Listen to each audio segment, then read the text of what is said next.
सुखी और समृद्ध जीवन जीने के लिए लोग देवी देवताओं की पूजा अर्चना करते हैं। सुख समृद्धि के लिए देवी देवताओं के साथ साथ हमें अपने पितरों का भी आशीर्वाद पाना बहुत जरूरी होता है। जब हमारे पितर हमसे खुश होंगे तभी हमारी तरक्की होगी और जीवन में सुख समृद्धि आती है। अर्थात देवी देवताओं के साथ साथ पितरों का भी खुश होना हमारे लिए बहुत ही जरूरी होता है। हिंदू धर्म में पितरों के आशीर्वाद को प्राप्त करने के लिए उनका श्राद्ध किया जाता है। मान्यता के अनुसार ऐसा करने से पितरों का आशीर्वाद तो प्राप्त होता ही है, साथ ही देवी देवताओं की कृपा भी बनी रहती है। कई बार देखा गया है कि बहुत से लोगों को अपने जीवन में कई तरह की परेशानियों का सामना करना पड़ता है। हिंदू धर्म ग्रंथों में कुछ ऐसे संकेत बताए गए हैं जिनसे ये पता चलता है कि पितर आपसे नाराज है। पितरों के नाराज होने से घर में कुछ घटनाएं घटित होने लगती हैं। पितर जब हमारे नाराज होते हैं तो क्या क्या घटनाएं घटित होती हैं और उनसे हम कैसे बच सकते हैं, इस विषय में आज हम जानेंगे। साथ ही हम अपने पितरों को कैसे मनाएं, इस विषय में भी हम जानेंगे। जानकारी के लिए वीडियो को लास्ट तक देखिएगा। वीडियो अच्छी लगे तो लाइक और ज्यादा से ज्यादा शेयर करिएगा। और हाँ, अगर चैनल पे नए आए हैं तो चैनल को सब्सक्राइब करना मत भूलिएगा और अपने विचार हमें कमेंट बॉक्स में लिख करके जरूर बताइएगा। दोस्तों, हिंदू धर्म में पितरों को पूजनीय स्थान दिया गया है और जब भी घर में किसी सदस्य की मृत्यु होती है तो उसके बाद वो पितरों की श्रेणी में आ जाता है। पितरों का पूजन करने से उनकी आत्मा को शांति मिलती है। कहते हैं कि जिस घर में पितरों का आशीर्वाद होता है वहाँ हमेशा खुशियां और सफलता बनी रहती है। वहीं यदि पितर नाराज हो जाए तो कई मुश्किलों का सामना भी करना पड़ता है और बनते हुए काम भी बिगड़ने लगते हैं। इसलिए पितरों को प्रसन्न रखना बेहद ही जरूरी होता है, क्योंकि पितरों के नाराज होने पर पितृ दोष भी लगता है। ऐसे में पितृ पक्ष में पितरों का विशेष प्रकार से तर्पण किया जाता है, जिससे कि उनकी आत्मा को शांति मिले और वो अपना आशीर्वाद दे। पंचांग के अनुसार भाद्रपद माह की पूर्णिमा तिथि के दिन से पितृपक्ष की शुरुआत होती है और ये अश्विन माह की अमावस्या तिथि पर समाप्त होते हैं। अगर किसी व्यक्ति की कुंडली में पितृ दोष है तो उसे पूरे विधि विधान के साथ पितरों का तर्पण करना चाहिए। इससे पितृ दोष दूर होता है और पितृ प्रसन्न होकर आशीर्वाद देते हैं। दोस्तों, जब हमारे पितृ हमसे रुष्ट होते हैं तो हमारे घर में कुछ घटनाएं घटित होती हैं, जिससे हमें पता चलता है कि पितृ हमसे नाराज है। दोस्तों, आइए हम जानते हैं कि वो कौन सी घटनाएं घटित होती जिनसे हम जान सकते हैं कि पितृ हमारे हमसे रुष्ट है। पहली है संतान प्राप्ति में परेशानी।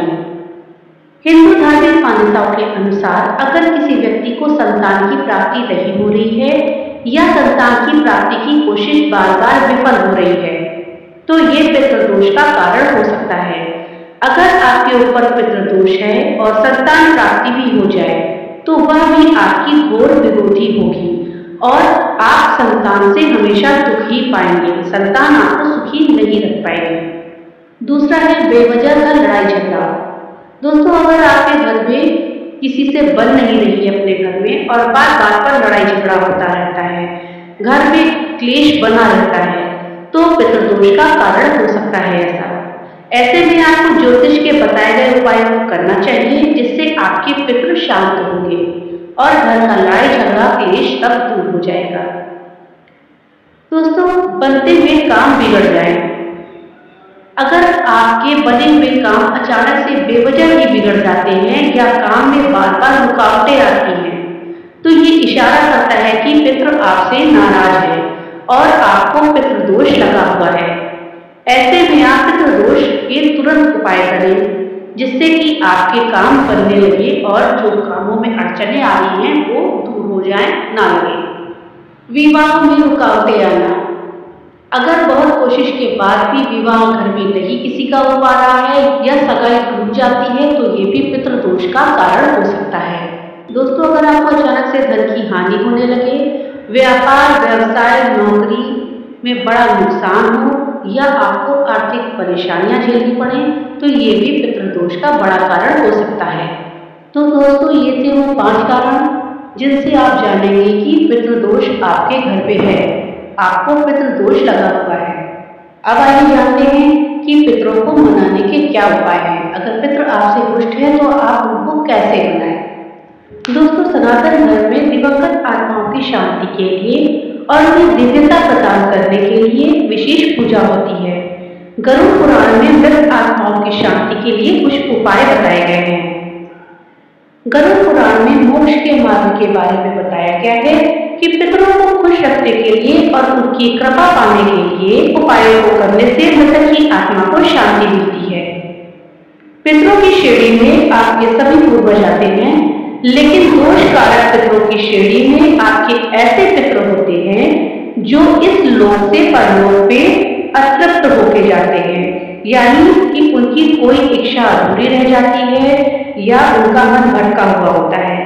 कभी कभी ऐसा होता है कि परिवार के किसी एक सदस्य के साथ भेदभाव किया जाता है या फिर संपत्ति के बंटवारे में कोई भेदभाव होता है। ऐसी स्थिति में जो हमारे पूर्वज होते हैं, जब वो जिंदा होते हैं तो वो खुश नहीं रह पाते, तो जब वो मरते हैं तो उनकी आत्मा अतृप्त रहती है। परिवार में खुशी के अवसर पर अतृप्त आत्मा कुछ उम्मीद रखती है कि उसे भी परिवार के अन्य सदस्यों के साथ सम्मिलित किया जाए, उसे सम्मानित किया जाए और उसे खुशी में शामिल किया जाए। शायद इसीलिए दीपावली त्योहार के दिन पितरों के लिए सुबह के समय अन्न, जल, कपड़ा इत्यादि निकाल कर रखा जाता है और पूजा की जाती है। मृतक के निमित्त तर्पण दान, पुण्य गीता का पाठ, पिंडदान इत्यादि करना चाहिए। इन कार्यों को लगभग 3 सालों तक हमें जरूर करना चाहिए। अगर मृतक की कोई इच्छा अधूरी रह गई हो, उसे भी जरूर पूरी करनी चाहिए, क्योंकि अगर किसी व्यक्ति की इच्छा अधूरी रह गई है और वो मर गया है, तो मरने के बाद उसकी आत्मा को शांति नहीं मिलती है। उसे शांति तभी मिलेगी जब उसकी अधूरी इच्छा पूरी हो जाए। तो आप उसकी अधूरी इच्छाओं को पूरा करें। ऐसा करने से पितृ आपसे प्रसन्न होंगे और आपको आशीर्वाद प्रदान करेंगे। तो दोस्तों, ये तो थी जानकारी कि पितृदोष के क्या लक्षण हैं और पितरों को मनाने के क्या उपाय हैं। वीडियो आपको कैसी लगी हमें कमेंट बॉक्स में लिख करके जरूर बताइएगा। तो मिलते हैं अगली नई वीडियो के साथ, तब तक के लिए राधे राधे।